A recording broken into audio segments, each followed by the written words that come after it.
O que você entende por dia da angústia? É um termo usado para explicar aquele momento que parece não ter saída, não ter solução. O que diria de uma pessoa que, durante longos 10 anos, se preparou para um momento especial da sua vida? Seja ele a conquista de uma casa, a compra de um carro, constituir uma família, um casamento, a chegada de um filho, ou algo que lhe traga um momento tão aguardado de alegria para si, ou em conjunto com mais alguém. Isso por si só é garantia de que tudo vai dar certo, de que tudo ocorrerá como planejado durante esse período, e que a conquista é certa e que tudo dará certo. E no caso de não acontecer como planejado, de não dar certo, e se nós estivermos falando de uma doença, de um mal que não era esperado, o que fazer? Busco ajuda, no caso de uma comunidade evangélica, peço oração para as outras pessoas, ou mergulho em uma luta solitária, é, somente eu e os meus problemas, ou as pessoas mais próximas de mim? Em caso disso acontecer, como você agiria? Pelo modo racional, apegado talvez apenas e tão somente ao diagnóstico, ao nome da doença, às probabilidades de uma cirurgia e os riscos que ela ofereceria, ou o oposto disso, mergulharia no mundo espiritual, exercendo a fé através da oração e a esperança em Deus? Conosco hoje, nessa entrevista, a história de um casal que planejou durante 10 longos anos a chegada da pessoa mais especial da vida deles, o seu filho. Nós saberemos em detalhes como foi o resultado depois de 10 anos desse planejamento, desse momento tão aguardado, tão esperado. Saberemos em detalhes se tudo correu bem, se não correu, como terminou, de que maneira terminou. Aprenderemos muitas coisas aqui hoje. Está conosco irmão Givanildo do Nascimento, mora em Maringá, na cidade de Maringá, congrega na Assembleia de Deus, aqui em Maringá, é um obreiro da casa do Senhor, e nesse momento eu vou deixar que ele se apresente. A paz do Senhor, meu pastor Ademir, muito feliz, de verdade, muito feliz, alegre de estar aqui e de poder compartilhar a experiência da minha vida, poder compartilhar esse momento aonde fatos aconteceram na minha vida e a grandeza de Deus foi manifesta. Aqui de antemão eu quero mandar um beijo para a mulher da qual eu sou apaixonada, para minha esposa, Sônia André de Souza, uma mulher que admiro, mulher que tem muito respeito. Nós vamos terminar junto até o último dia. Mandar um beijo especial também para o meu filho, Nicolas Nixon, o motivo pelo qual a gente está aqui compartilhando essas experiências. Irmão Givanildo, durante longos 10 anos, esse momento tão aguardado do dia 20 de março de 2009, conta um pouco para a gente como foi esse dia, nascimento, a chegada. Tem dia que ele fica marcado na nossa vida porque é um dia que às vezes você se planeja o suficiente para aquele dia, você faz expectativas e ele vem rodeado de muita emoção.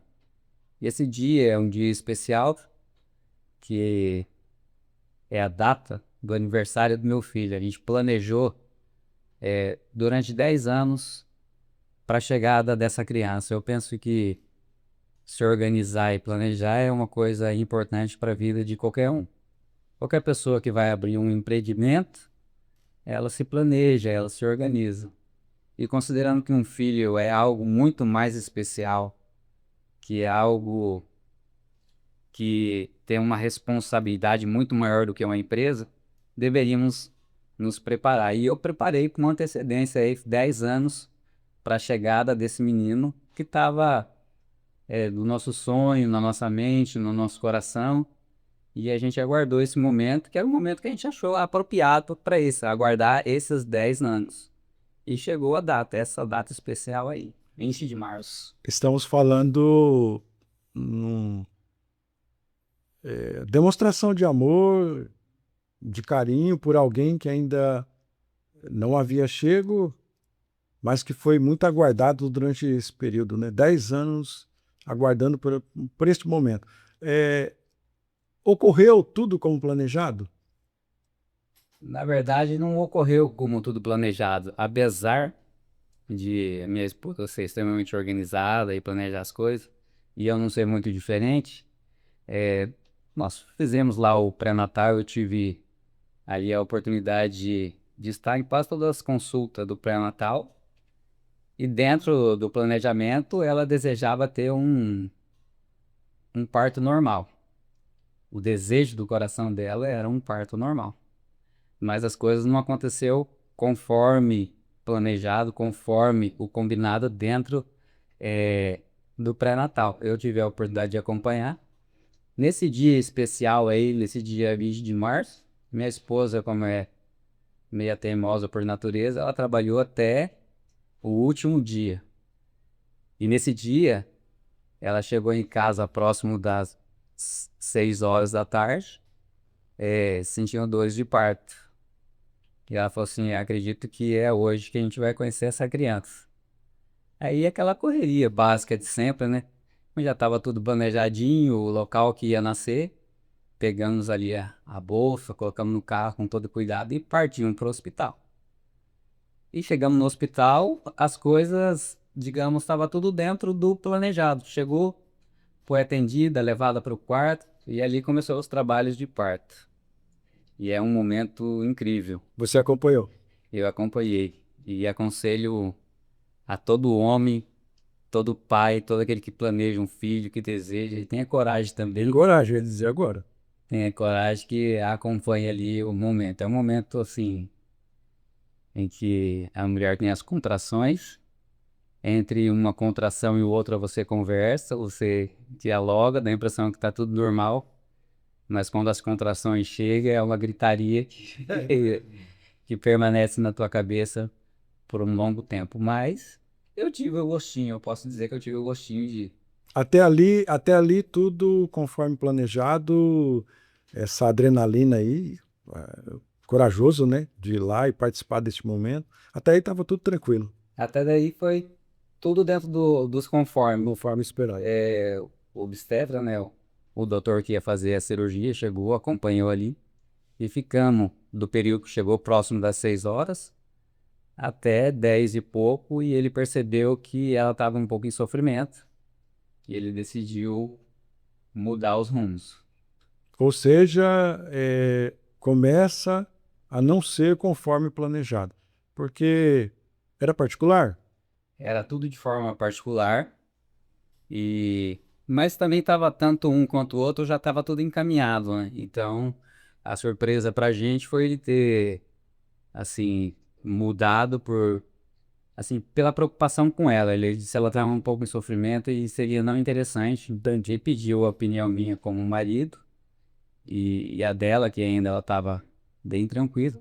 E aí, nesse momento, foi levado para o centro cirúrgico. No centro cirúrgico, também, tudo dentro da normalidade. Eu também tive o privilégio ali de ver os procedimentos de anestesia, de abrir, e estava tudo tranquilo. Até ali estava muito tranquilo. E o momento mais aguardado, o momento Nesse que momento, vira o mundo a pessoa mais aguardada até então. Nesse momento ali em que ele é retirado, o obstetra passa para o pediatra, né, que é o procedimento normal. A pediatra pega o Nicolas no colo e aí fala, pai, aqui acabou, agora é o momento de você me acompanhar. E aí eu saí acompanhando ela pelo corredor e ela foi até um quarto e pediu, ó, a partir de agora, você fica aqui esperando, tem um procedimento de limpeza que a gente faz com ele. daqui a pouco eu te chamo e você fica um pouco com ele aqui.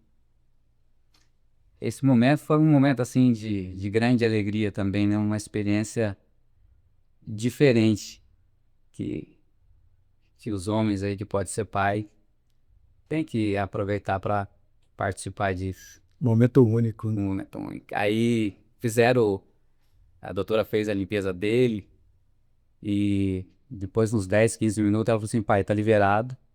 Agora você pode entrar aqui e vai ficar só você e ele por um instante aqui. E daqui a pouco a gente volta, troca ele e leva pra mãe, pra mamar. Mas aquele tempo ali era um tempo exclusivo do pai com o filho. E quando a doutora deixou eu e ele no quarto, assim, ele chorava, mas chorava copiosamente. Chorava copiosamente, assim. E eu fui entrando no quarto, e conforme eu fui entrando assim, e ele chorando, eu fui me aproximando. Eu fui me aproximando cada vez mais próximo dele, assim. E aí coloquei a mão nas costas dele e falei assim, filho, fica tranquilo que o pai tá aqui. Chegou. E, e ele parou de chorar na hora. Aquilo pra mim foi uma emoção muito grande de poder experimentar aquilo, de ver ele parar de chorar. É claro, pode ser por outro motivo, mas pô, o pai vai levantar. Ah, conheceu a minha voz, É, sabe quem sou eu. Givanildo, logo que o Nicolas nasceu, você percebeu que havia algo que não, assim, te chamou a atenção, a questão das extremidades do corpo dele, me corrija se estiver equivocada aqui a informação em off, as mãos e palma das mãos e os pés. A coloração era meio azulada. E isso te saltou aos olhos, a curiosidade de saber se aquilo era normal ou não, até pelo momento ali de nascimento, de acabar de nascer. Conta um pouquinho sobre isso. Então, nesse momento aí, após eu ter conversado um pouquinho com ele ali, eu percebi, notei isso, que as mãos, os pés estavam ali com aquela coloração bem azulada, bem um roxo. Os lábios também estavam um pouco das pálpebras também estava bem arroxeado. Mas, como não é um ambiente do qual eu, digamos, de meu convívio, para mim estava dentro da normalidade. Mas surgiu ali dentro da minha cabeça um ponto de interrogação. Parece que não é tão normal, né, de uma criança assim. Mas, enfim, a, eu vi a doutora e as enfermeiras trocando ele, e isso já era de noite. Elas trocaram, levaram para amamentar e falaram: pai, aqui acabou a tua jornada aqui, porque é de noite, agora ele só fica com a mãe. E eu fui para casa, descansar. Isso era uma sexta-feira. Sábado de manhã eu já estava lá, no pé do leito, como diz, dos antigos. E ali eu comecei, eu fui ver a esposa, ela estava bem, estava tranquila. Ela não sabia, assim, se tinha ocorrido alguma coisa, nada, mas ela estava bem, perguntei se ela estava bem. E logo após ali, a doutora, a pediatra, me encontrou no corredor. Aí no corredor ela falou assim, pai, é o seguinte, tem uma notícia para te dar aqui. E pela avaliação que eu não quis te falar ontem à noite, mas pela avaliação primeira que eu fiz aqui no teu filho, ele parece ter um sopro no coração. E aí eu questionei, né? Então aquela questão dos pés, bocas e mãos ali, com aquela coloração arroxeada, tinha a ver com esse problema. Ela falou assim, tinha a ver com esse problema, mas na minha avaliação pode ser que seja um sopro. E um sopro é a coisa mais natural em um bebê nascer e ele se fecha sozinho. Na maioria dos bebês, essa condição de sopro, ele se fecha sozinho. Não tinha um diagnóstico assim, não foi laboratorial, exames, nada. Ali foi a pediatra, foi uma percepção ali, pelo que ela vê no dia a dia, foi isso que ela te falou, ou foi baseado em algum exame até o momento, não tinha feito. Foi exatamente isso. Ela fez aquela avaliação primeira dela sem imagens. E aí, depois desse ponto de interrogação na minha cabeça, depois dela ter dito que era um sopro, já começou aquele friozinho na barriga de que algo não estava dentro da normalidade. Pode ser algo a mais.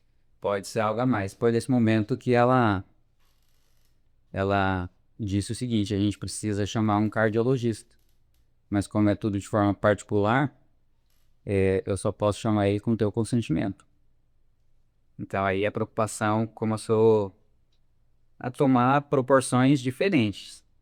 E eu falei, não, com certeza, pode chamar o cardiologista, vamos ver a avaliação dele. Não demorou muito, ele apareceu, nós nos encontramos no corredor novamente, eu, a doutora pediatra e agora o cardiologista.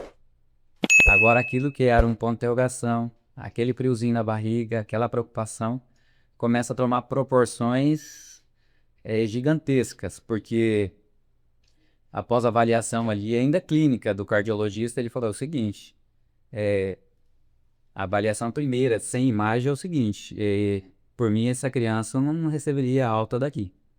Ele teria que ficar aqui para ver o que está acontecendo, porque tem algo mais sério que um sopro. Pela minha avaliação clínica, ainda sem imagem, é coisa mais séria do que o sopro.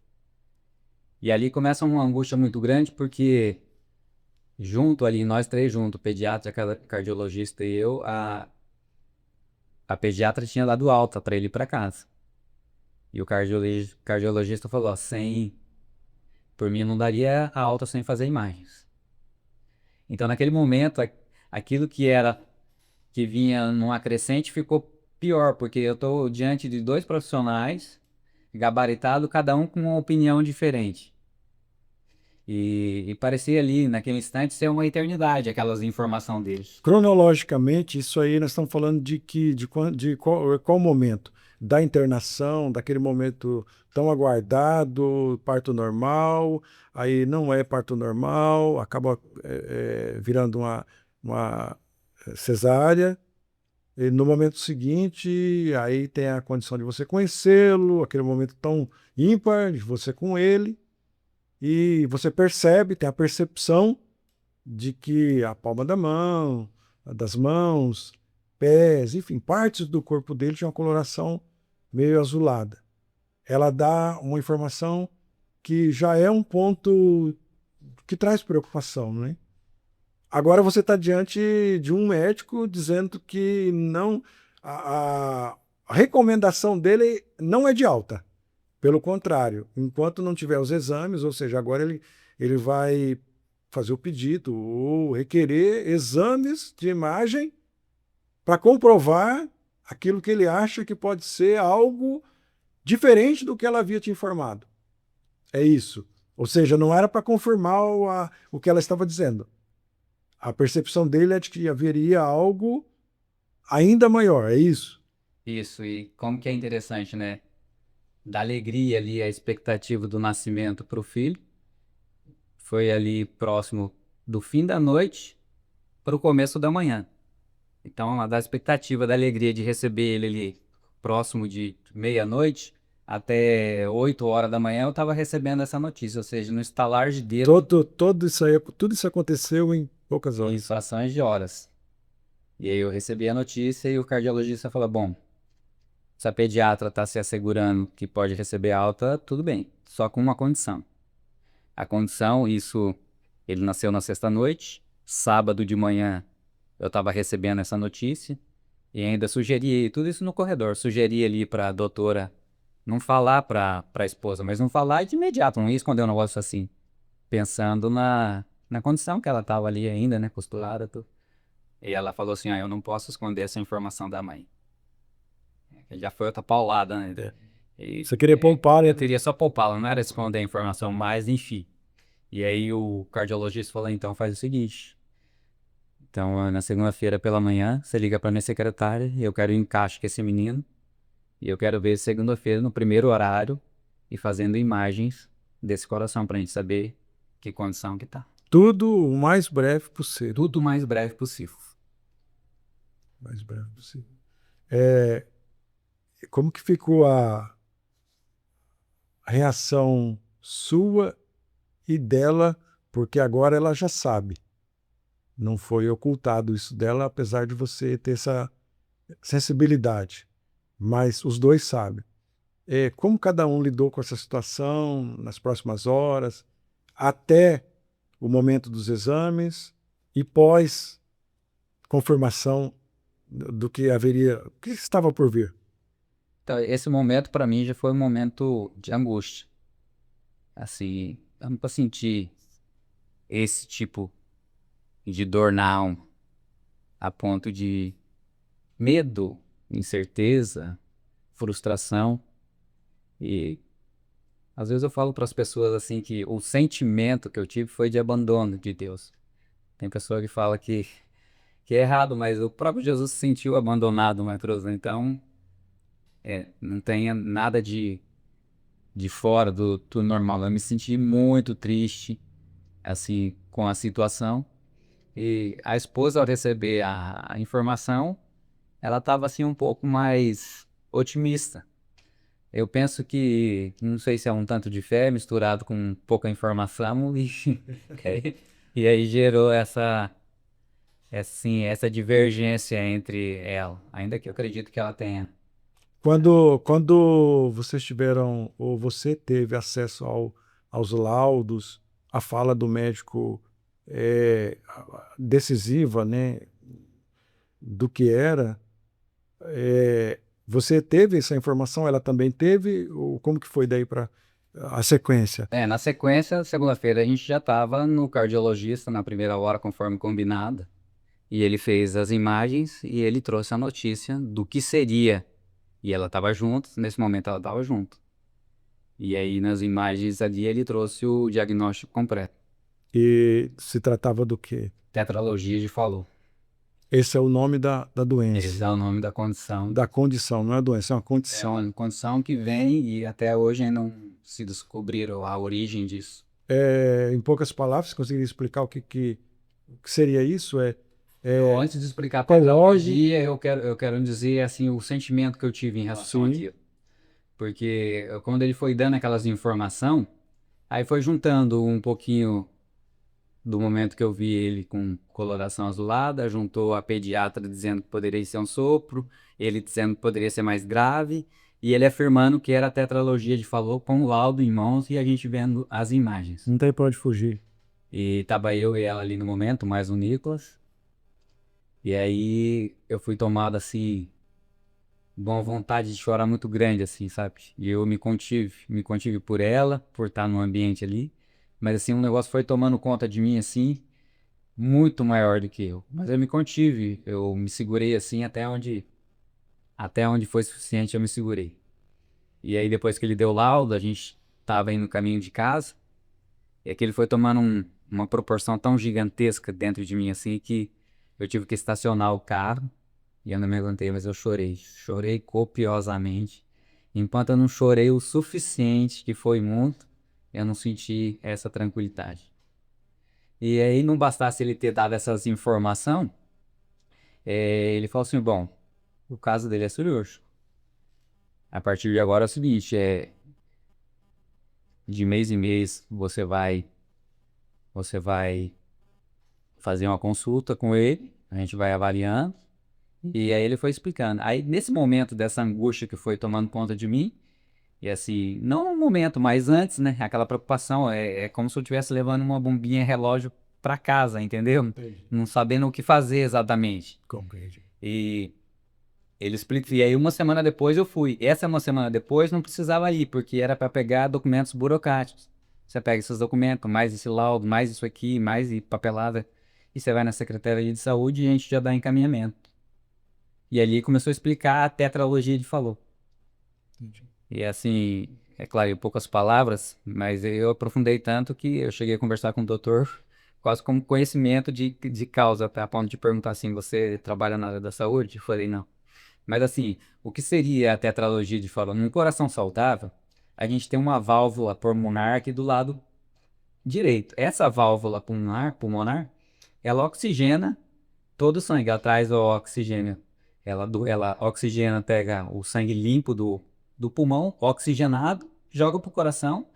Daqui do coração, ela pega a aorta, né? Que é a veia principal, que é a artéria principal, e joga sangue pro corpo todo.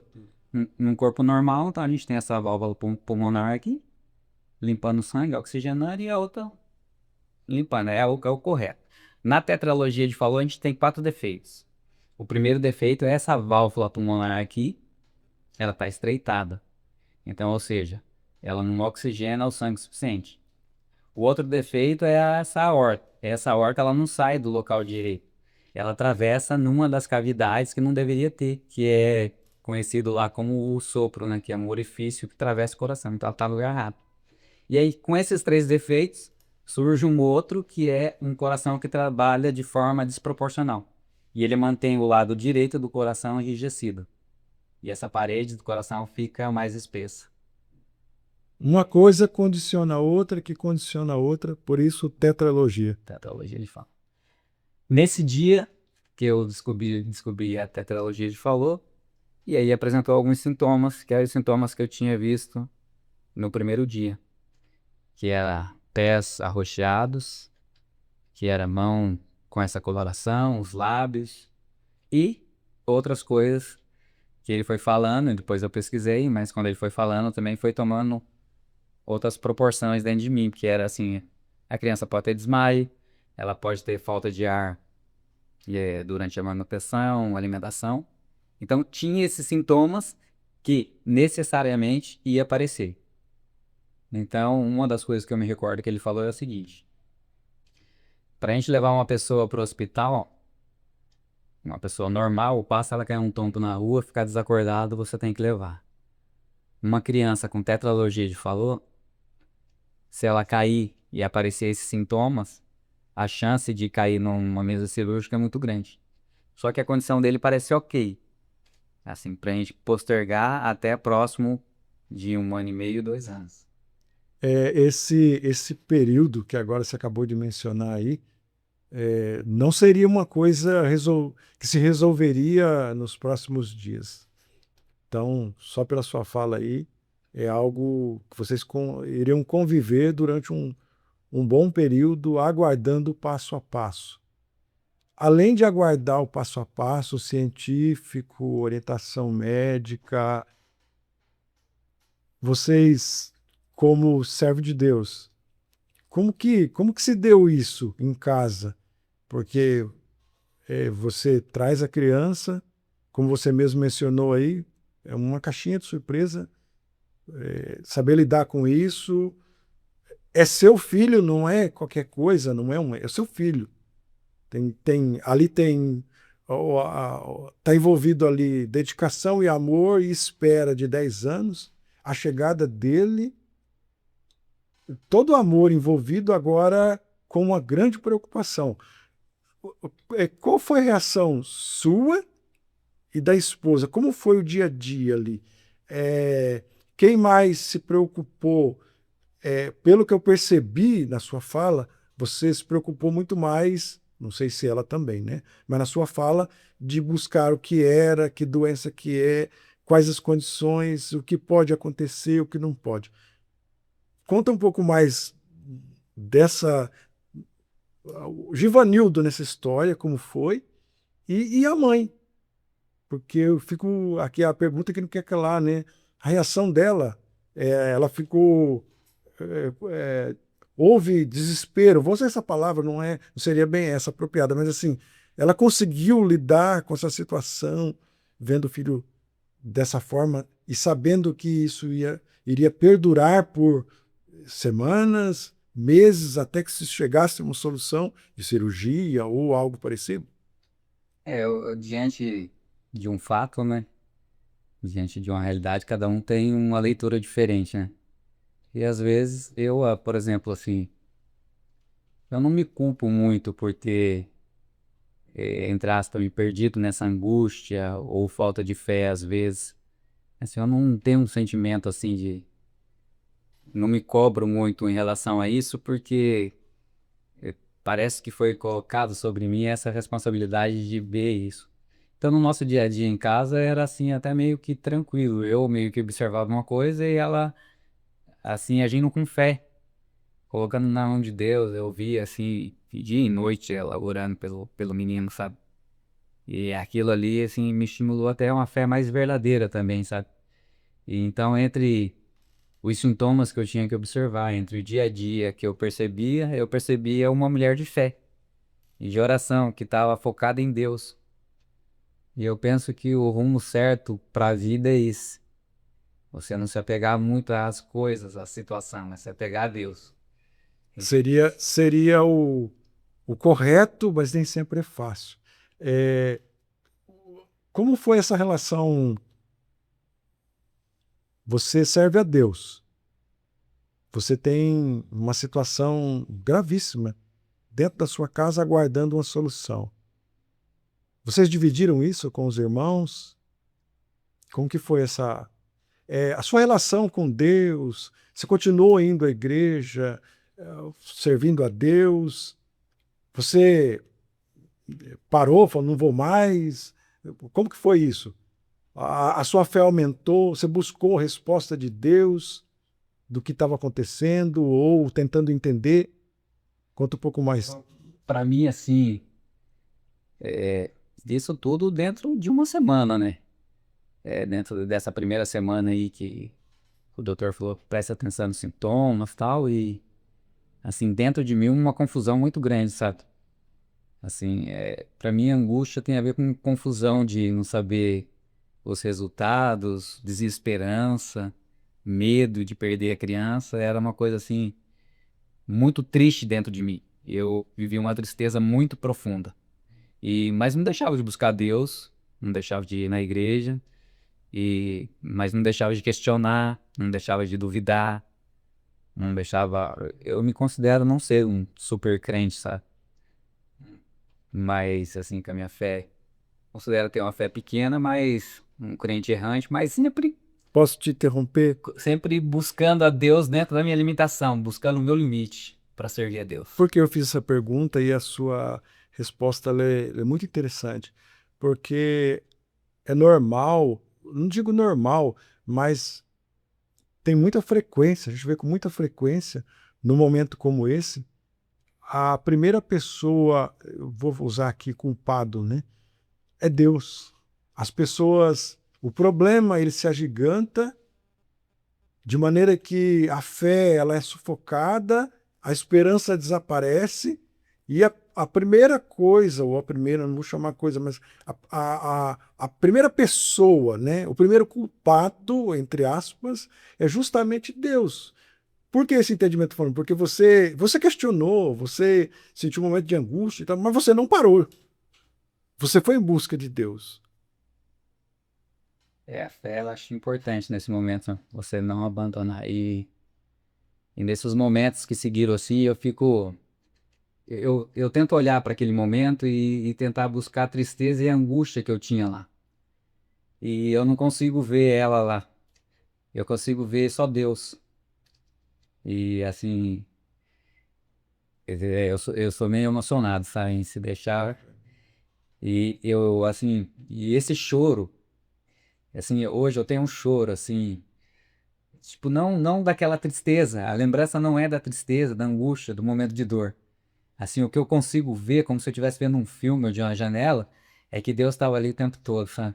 A presença de Deus Ele estava ali o tempo todo e eu não consegui perceber. A Eu sua não história e a história do Nicolas estavam nas mãos de Deus. E eu não conseguia ver Deus naquele momento, só que assim, eu me emociono agora, não pela dor, mas logo depois que as coisas assim foram tomando proporções diferentes, até o momento que Deus falar uma, duas, três vezes, assim, eu percebi assim o quanto assim eu fui imaturo, o quanto eu fui assim com falta de fé, mas eu não vejo nem a minha dor, eu não consigo nem me sentir culpado por aquilo, porque tipo, como se eu tivesse que viver aquilo, mas ele estava ali, Ele estava ele presente. estava aqui. Ele estava presente. Isso que é o E é o extraordinário e é o que basta, né? É o que basta. É passar pelo turbilhão, pela luta gigantesca. É assim, eu passei por isso também e consigo mensurar um pouco do que é a dor do outro. Não é fácil, principalmente para o pai e para a mãe, quando se trata do filho. E quando você não tem uma, uma visão clara do que está ali na frente. Porque vocês não tinham ideia ou noção de como se daria, em que tempo se daria, apesar de você pesquisar, apesar do médico informar. Mas quanto tempo durou isso? Nós estamos caminhando para um passo a passo. Como que foi isso aí? Não foi um dia, dois, foi mais de mês. Foi mais de mês. Essa primeira semana eu recebi todas essas informações e, e aí na primeira semana que se seguiu depois disso, eu e a esposa continuava indo na igreja, buscando a Deus. E aí a gente teve que fazer uma escolha entre compartilhar com as pessoas, com a igreja, com a família ou não. E diante de escolhas, cada um de nós tomamos as decisões sobre ela e entre elas a gente tem ônus e bônus, e a gente tem que arcar com elas. E dentro, assim, dessa escolha de não falar para as pessoas, assim, lá no tempo tinha 3 motivos especiais que a gente decidiu não falar para as pessoas, né? Um dos motivos foi que na família, não muito tempo depois disso, tinha alguém na família que passou por esse problema de cirurgia no coração. E a gente viu ali toda a família, uma sobrinha minha. A gente viu toda a família ali, assim, numa preocupação extrema, pessoas muito tristes e preocupadas. E o problema da família é o problema de todo mundo, né? Todo mundo é arrastado em proporções diferentes para dentro desse sofrimento. Então a gente decidiu não compartilhar com a família. Era algo nosso. Esse era um dos motivos. O outro motivo é que a gente acreditava também que Deus pudesse, assim, com mãos invisíveis, como Deus é, agir ali de forma milagrosa e a gente não passar por momentos mais angustiantes que era o momento de cirurgia. Então a gente confiava que Deus ia fazer um milagre. E outro motivo, assim, que a gente não quis compartilhar é porque a gente sabe que você compartilha alguma coisa com as pessoas, tem muitas pessoas sem noção que elas acabam invadindo o seu espaço, né? Assim, não é nem maldade, mas pensa bem, você ter que ficar explicando pessoa por pessoa, ocorrido por ocorrido. Acho que esse é um dos motivos que aquelas pessoas famosas dão aqueles boletins diários, né, médico, para não ter que estar explicando pessoa por pessoa. É uma coisa interessante, porque, assim, polêmico talvez. Eu lembro do testemunho do Abner, e foi um contraponto, foi oposto a essa fala sua. Você vê como cada situação tem uma reação por parte daqueles que estão vivendo o problema, até pelo fato, como você acabou de dizer aí, tem a família envolvida, pessoas envolvidas que não são iguais aos da minha família, por exemplo, e a situação que nós vivemos. Mas por que eu falo que é polêmico? Porque o normal seria, nesse momento, a pessoa abrir a boca no mundo e pedir oração para todos, mas aí entra em todos esses detalhes que você falou, que é perfeitamente compreensível, e a última fala sua, infelizmente, polêmico, mas infelizmente é uma verdade, porque às vezes a pessoa ela fala que vai orar, mas ela nem lembra do nome da pessoa. Pede a oração, vou orar, e nunca lembrou, nunca orou por aquela pessoa. Às vezes, não por maldade, como você falou, mas às vezes por curiosidade, para perguntar, e não teve um minuto de oração em favor daquela pessoa. Então, realmente é interessante. Você teve experiências assim de ser fortalecido por Deus nesse momento, pessoalmente, mas assim, no momento congregacional, junto com os irmãos, você não falou para ninguém, mas Deus sabia do que você estava passando. Como foi isso? Você, em algum momento, Deus direcionou uma palavra de ânimo para você no momento congregacional, eu digo, não no seu particular, no seu devocional, no seu dia a dia com a sua esposa? Acredito que esse é o momento da virada, né? É um momento, assim, bem especial, eu penso assim, cuidado de Deus, né? Em tratar da gente, assim, com amor, com carinho, com paciência, porque essa trajetória também tem um tanto de paciência de Deus.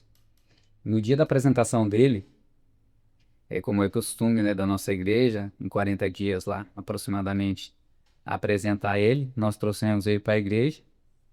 E aquele dia foi um dia, assim, muito cansativo, né? Tem dia que é extremamente cansativo, parece que era, assim, parece que é o dia que não é para ir para a igreja, sabe? Mas como já estava assim, era o dia exato, a gente falou, não pode perder, a criança chorava o tempo todo.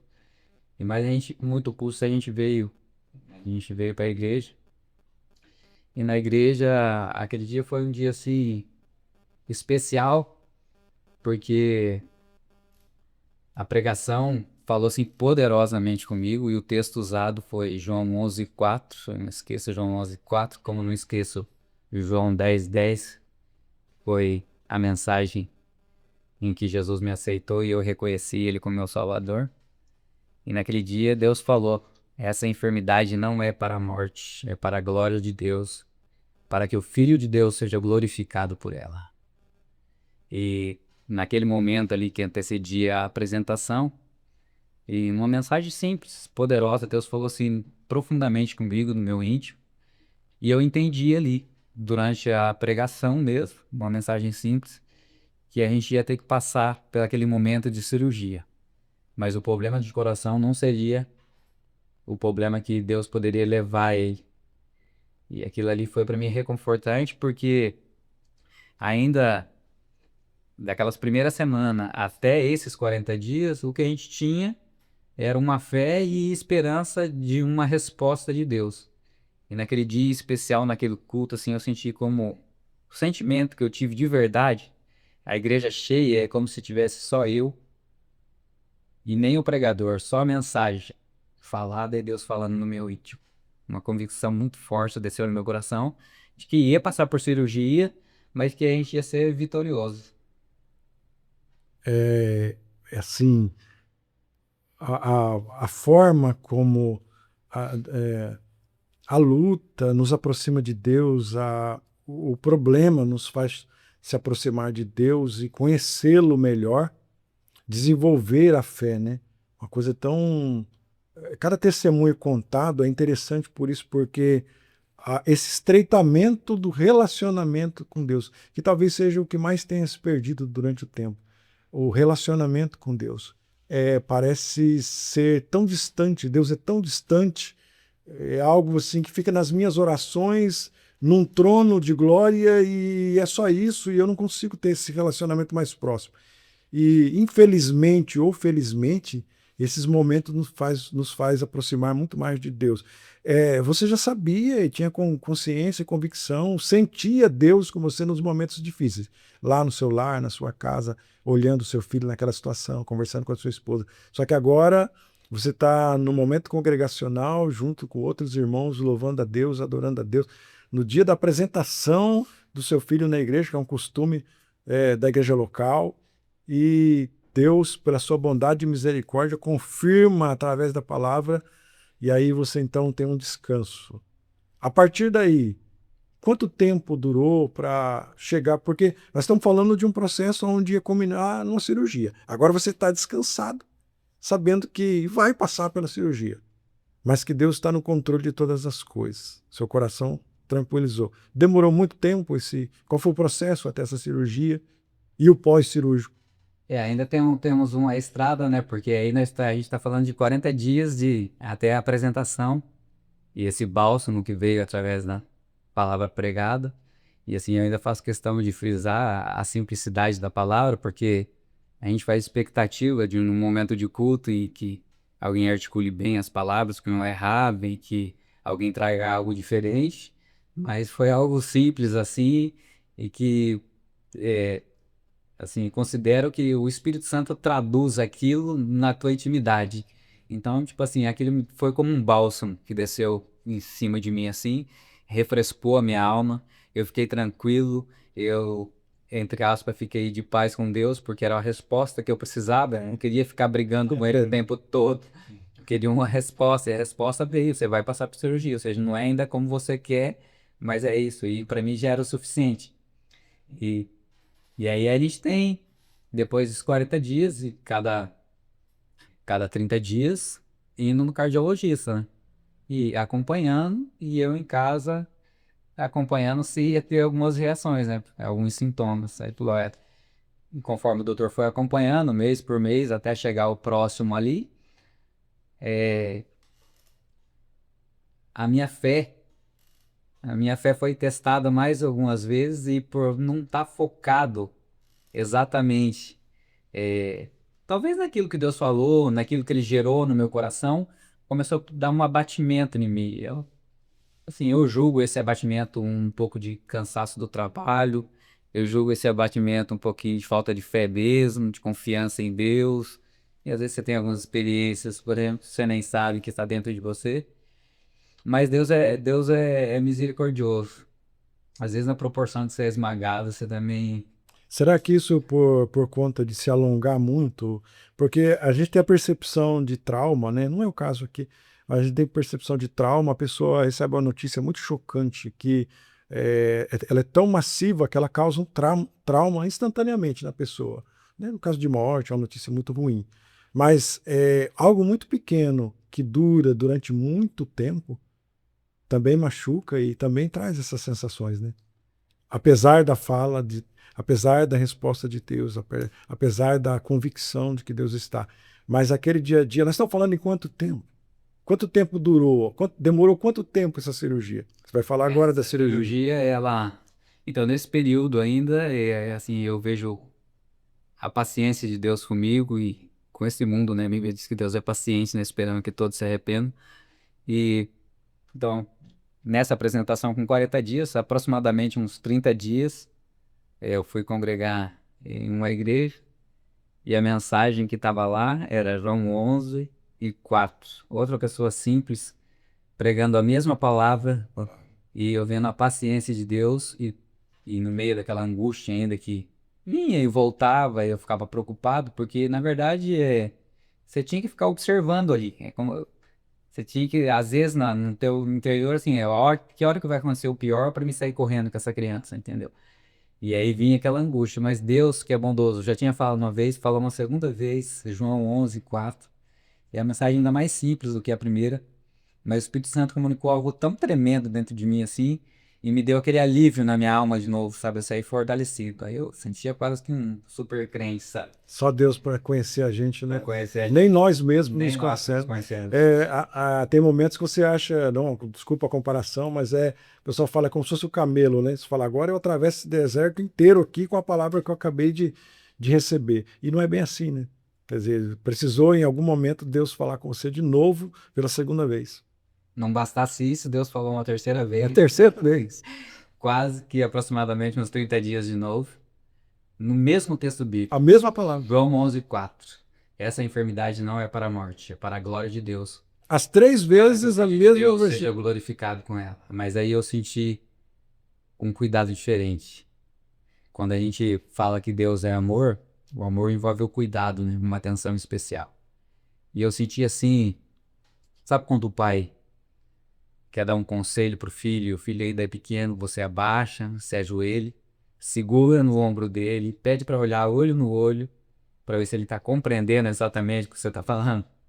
E ali eu senti uma presença de Deus extraordinária, tanto quanto meu novo nascimento, tanto quanto o batismo no Espírito Santo. Então eu fui esmagado pela circunstância da vida, mas eu provei o amor de Deus como um pai olhando dentro do olho do filho. Uma mensagem simples, uma mais simples que a outra. Isso é maravilhoso. Não era uma confraternização, não era um trabalho específico, não sou nada contra isso, eu acho interessante, importante, mas uma mensagem simples. Uma com muita gente, outra com pouca gente na igreja, mas em todas elas, Deus tratando comigo de forma especial. Conta pra gente como foi. Foi em Londrina, né? A cirurgia. Segundo o cardiologista, né, o acompanhamento que ele fez, ia chegar o momento que ele ia apresentar os sintomas. E, na verdade, a gente não detectou em casa, né? Naquelas consultas de rotina a cada 30 dias, ele falou, já tá apresentando pés roxeados, as mãos dele tá roxeadas, vocês não percebem, mas eu percebo, porque ele fazia os testes lá, meio ergométrico, e ele foi agir para aí, e vai ser agora. 1 ano e 6 meses, 1 ano e 9 meses, 1 ano e 9 meses. Ele foi para Londrina. O cardiologista deixou a gente bem tranquilo em relação a isso, falou, você está em boas mãos, eu indico em Londrina, porque conheço a equipe, e lá vai dar tudo certo também. Foi para lá que a gente foi direcionado, para Londrina. Quanto tempo de cirurgia? Bom, chegando em Londrina, aqueles procedimentos básicos, né, antes de entrar no centro cirúrgico, e é um momento assim, é um momento assim que é, É interessante, né? Porque eu poderia estar ali, quando eu entreguei a criança pro cirurgião que ia fazer, eu deveria estar assim totalmente abatido. Eu deveria estar com aquela angústia, com aquela preocupação, mas ali assim eu tinha algo extraordinário. Eu penso que Deus colocou tipo uma bandeira de vitória, como aquelas bandeiras de montanhista, alpinista, que você já tá fincado, você já venceu, entendeu? Que eu senti uma paz tão tranquilo quando eu entreguei pro cirurgião e aí ele olhou pra mim e ele falou assim, pai, você pode só ficar tranquilo que a gente vai fazer o melhor lá dentro, tá? Daqui a pouco essa criança vai sair, 6 horas aproximadamente, você vai ver ele passando por aqui, porque não tem um pai que não fica na porta desse corredor esperando sair do centro cirúrgico. E você vai ver ele com bolsa de sangue, de soro, talvez você vê respingo de sangue no jaleco dos médicos, mas pode ter certeza que a gente vai fazer o melhor. Mas ali eu tinha uma tranquilidade que, assim, quando eu me emociono por isso, é assim, de saber que eu cheguei naquele momento já uma outra pessoa. Eu já era outro homem ali, entendeu? A gente nunca é menor, na verdade, né? A gente continua crescendo. Mas ali eu tinha uma palavra de Deus, né? Você precisa ter uma palavra de Deus para aquilo que você quer fazer. E você tem que fechar o olho e confiar. Crer, né? Crer, tomar posse dessa palavra. Porque ali, querendo ou não, foi o momento de tudo que você contou até aqui, apesar do cuidado diário, que eu creio que não é fácil, não foi fácil. Ficar olhando ali e ter a percepção, será que vai ter algum problema hoje ou não? Mas o momento mais delicado foi esse, né? E você conseguiu ter paz, tranquilidade, sabendo que é, Deus, o Deus que nós servimos, tem tudo sob controle e aquele momento Deus já tinha falado com você 3 vezes, estava tranquilo e em paz, né? A esposa junto. A esposa junto, uma guerreira, né? Porque depois que saiu do centro cirúrgico, vai pra UTI, né? Uns cuidados mais especiais. E aí ele ficou por 8 dias na UTI. E era um local que a gente não conhecia muita gente. E ela ficou ali no pé da UTI o tempo todo. Ia pro quarto, tomava banho e voltava. E de vez em quando eu revezava com ela, que eu queria ficar. E a gente foi se virando por lá mesmo sozinho, dormia no carro, no estacionamento, mas não saía dali de jeito nenhum. E ela foi uma guerreira. Depois de 8 dias, deram alta pra ele. E o médico acompanhou, falou, não, tá ok, tá bem, vai pro quarto, mas tem que ficar ainda mais um tempo no quarto. De parto foi mais 8 dias. E a mulher ali o tempo todo, 8 dias no quarto. E ela presenciou ali algumas coisas que, assim, para uma mãe é meio traumático, né? Que sai do centro cirúrgico, sai com muito medicamento. Medicamento pesado, com drogas pesadíssimas, né? Pra não sentir dor. E ali vai tendo a abstinência, né? Da falta daquele medicamento. Quando é um adulto, o adulto se controla. Mas a criança ele não se controla muito. Então é algumas reações físicas, assim, bem complicado. E ela que vivenciou isso. E aí foi isso no colo dela, no colo dela. E aí é um bicho guerreiro, 16 dias. dos 6 dias. Aí vem para casa. Aí recebe alta com uma condição de a cada 30 dias voltar. Não bastasse os medicamentos lá, é os medicamentos que o pai e a mãe tinham que dar em casa. Mais precisamente o pai. Pai. O pai era 4 medicamentos, não esqueço dos medicamentos até hoje. Era 4 medicamentos de manhã, 4 medicamentos à noite. Tudo em proporções de ml. E após esses 30 dias voltar para lá. Então, dia após dia é cansativo, mas agora, por exemplo, você já está com a tua vitória. Você está tranquilo. O que eu queria é essa criança aqui de tranquilo. E nesse tempo ele já conversava, já falava, já brincava, sempre foi falador, né? Mas dia após dia, assim, a gente via uma evolução grande e satisfatória, assim, de tudo que aconteceu e mais precisamente do amor, da paciência de Deus, do cuidado de Deus o tempo todo aí com a gente. No total foram quantos retornos? Foram 4 retornos. O primeiro retorno, em 30 dias, foi feito as avaliações com imagem e tudo. E o médico percebeu que estava evoluindo bem e falou, bom, já dá pra gente tirar um medicamento. Aquilo ali já foi um momento de muita alegria, porque para quem estava dando 4 medicamentos, tirar um já era Já na vitória. Voltamos para casa, mais 30 dias, aí com 60 dias o segundo retorno para lá, a avaliação médica de novo, imagens, ecocardiograma, elepso. O doutor que acompanha falou, nossa, ficou melhor do que esperado. Cirurgia tá beirando a perfeição. E a gente ficou feliz com aquela palavra, sabe? A cirurgia tá beirando a perfeição. E aí, tirou o medicamento, retornando para casa, mais 30 dias, já extremamente feliz, alegre, porque tomando 2 medicamentos ali é tranquilo. Com, com a indicação de voltar de novo. 90 dias, a gente lá de volta. Mesmo doutor olhou, gostou do que viu, menino falante, pulando, alegre.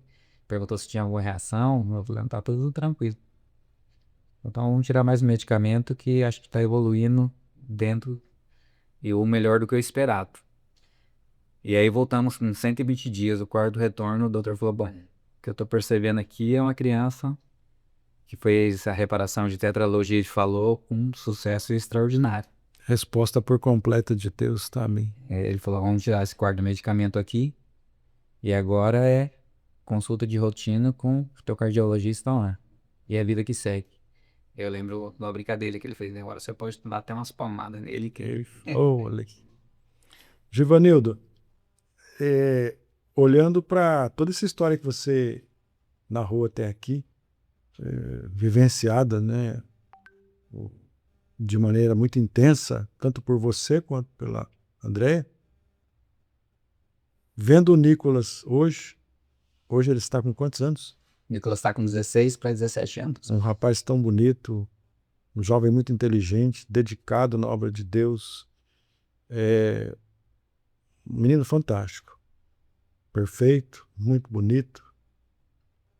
O que você diria sobre essa frase que você, em off, nos passou, sobre o dia da angústia, que você tira de lição, que você aprendeu com toda essa história e com o chamado dia da angústia, para quem nos ouve neste momento, e que talvez esteja passando por um momento como esse, um tal dia da angústia, que parece que as coisas não têm saída, não tem escape, porque há momentos que o remédio resolve, há momentos que a cirurgia resolve, demorada, mas resolveu. Deus, pela sua infinita misericórdia, deu os caminhos, né? A ciência, através da ciência, um braço de Deus, podemos dizer assim, chegou à solução. Mas, para a pessoa que está nos ouvindo nesse momento, ou para ela, parente dela, para alguém que esteja passando por um momento que a cirurgia não resolve, o remédio não resolve, nós podemos dizer que esse é o dia da angústia para essa pessoa. Com a sua palavra para essa pessoa, nesse momento, depois de tudo isso que você nos relatou aqui? Bom, o aprendizado, né, que fica dentro da gente são grandes e infinitos que a gente não, às vezes não consegue descrever em palavras. A gente sabe que nessa terra, incertezas, dificuldades, problemas, cada um de nós vamos ter. E às vezes eu fico refletindo se essa história de dificuldade que cada um tem, de angústia, ela não é permitida por Deus. Não acredito que venha de Deus, mas permitida por Deus, e ela está sob medida para a gente aprender alguma coisa. Aprender sobre a gente, de fato, aprender sobre as pessoas, aprender sobre Deus, principalmente. E a vida não é só planejamento. Eu planejei tudo para dar certo, mas a vida é cheia de dor, cheia de incertezas. E quando a gente pensa em dor, né, a dor física parece que a gente tem uma certa tolerância para ela. Porque a gente sabe que vai crescer, correu, tá lá o joelho, faz parte da vida. Bater o dedinho no canto do guarda-roupa vai acontecer com alguém. São as dores físicas, mas aquela dor da alma que você perde o rumo, ela também vai acontecer. E ela acontece por relacionamentos que a vida toda deram super certo, deixa de estar. Não sabe por quê. Pessoas que gostavam da gente deixam de gostar. A gente entristece as pessoas entristecem a gente. Mas o certo é aonde que está a nossa fé?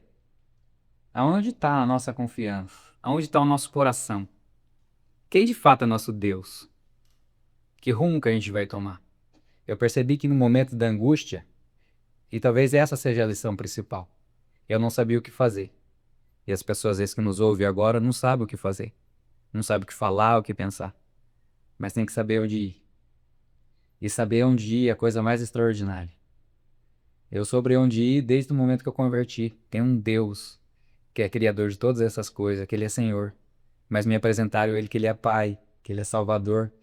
E eu abracei essa oportunidade desse Deus Salvador. Então, no momento de angústia, no momento que você está passando, que pode ser financeiro, pode ser sua empresa, pode ser no teu lar, doença, talvez você não saiba o que fazer, e isso é extremamente natural. A gente é falível, finito, cheio de limitações. Mas aonde a gente vai e quem a gente recorre, esse Deus ele é infinito. Ele tem recursos infinitos, ele é infalível. E ter esse entendimento faz toda a diferença, né? Só para encerrar, nós vamos orar. Você tocou num assunto e eu quero fazer mais uma pergunta para você, porque eu acho muito relevante. Muitas pessoas que estão nos ouvindo agora talvez passem por esse dilema.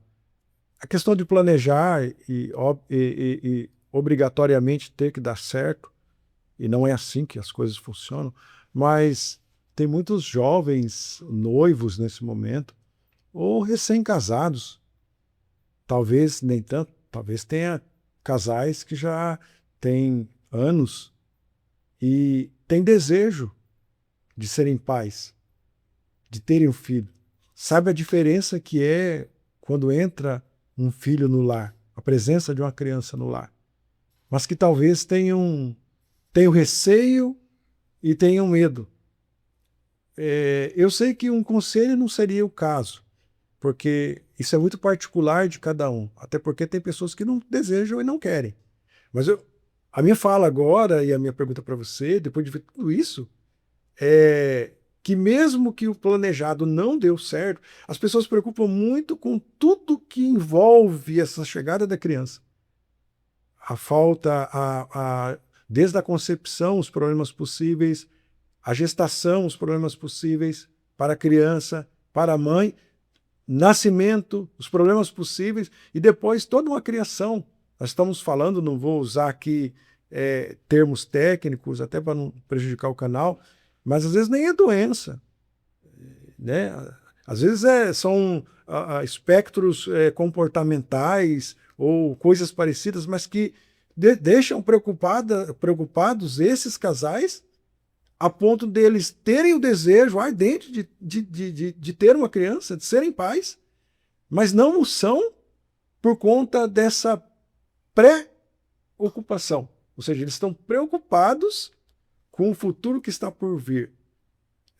Que conselho você daria para essa pessoa? Eu sei que é muito particular, mas por tudo que você passou, baseado no que você falou aí agora, eu sei aonde eu vou, eu sei quem buscar.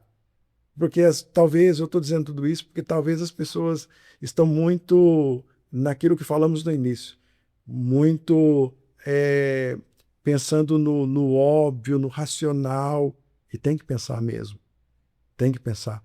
Mas se lembrar que existe um Deus que pode cuidar de tudo. Eu estou dizendo de voltar antigamente, que os pais tinham 12 filhos, 15, né? As coisas do tempo é outro. Mas às vezes a pessoa não tem nenhum e tem medo de ter, e poderia ter. O conselho que eu poderia dar foi um que eu recebi de um colega assim, aleatoriamente, né? Não era alguém para me inspirar em muita coisa, mas achei interessante o que ele falou. Ele tinha 3 filhos na época, eu não tinha nenhum, né? Mas estava dentro do meu planejamento, mas eu questionei ele, né? Eu falei assim, por que você tem tantos filhos e eu não tenho nenhum? Ele apontou para mim e falou assim, você não tem fé. E, e eu vou usar esse mesmo texto para... Você não tem fé. Você não confia o suficiente. Essa que é a verdade. Você tem que ter fé para confiar. Porque a gente usa muito a palavrinha clichê no nosso meio, né? Não, Deus controla tudo, Deus controla tudo. Então, por que não confiar em Deus para cuidar do teu filho, dessa criança que você deseja e almeja ter. Põe na mão de Deus e vai. Vai. Tá aí a palavra. Givanildo, Deus continue abençoando a sua vida rica e abundantemente. Andréia, o Nicolas, que ele continue sendo, né? Porque ele já é um jovem, um adolescente, já um jovem, né? Relevante na congregação, relevante para os amigos, para a sociedade. Tenho certeza que será muito mais no dia a dia, conforme vai passando a sua idade, né, e as fases da sua vida, não só para você e sua esposa, mas toda a sociedade onde ele está inserido. Que Deus continue abençoando o seu lar, sua casa. Agradecer, aqui ficam os agradecimentos, né, do Axioma Podcast para essa palavra direcionada a pessoas que eu tenho certeza que precisavam ouvir esse testemunho e como o cuidado de Deus alcançou você, André e principalmente o Nicolas. Eu te agradeço. Eu posso pedir aqui, ó, pra galera se inscrever? Por favor. O pessoal que assiste aí, vai lá no podcast Axioma, inscreve-se. Importante você se inscrever. Depois que você se inscreveu, já é inscrito, vai aqui do ladinho direito, dá um joinha. Depois do joinha, você vai lá no comentário, faz um comentário. Eu vi lá que no primeiro podcast lá, fizeram um comentário, você respondeu carinhosamente a pessoa, né, a indagação, que assim estava começando, está engatinhando. Depois que você fizer o comentário, faz uma coisa importante, compartilha, envia para alguém que precisa ouvir isso e envia para as pessoas, para que isso aqui alcance o maior número de pessoas possível. Muito bem. E continue no João 11:4, né? Continue. Muito bem. Para a glória de Deus, né? A nossa fala antes da oração, né? A nossa fala fica aqui, o Givanildo já falou. Se não é inscrito no canal, se inscreva, compartilhe, comenta alguma coisa, nem que for um glória a Deus, né?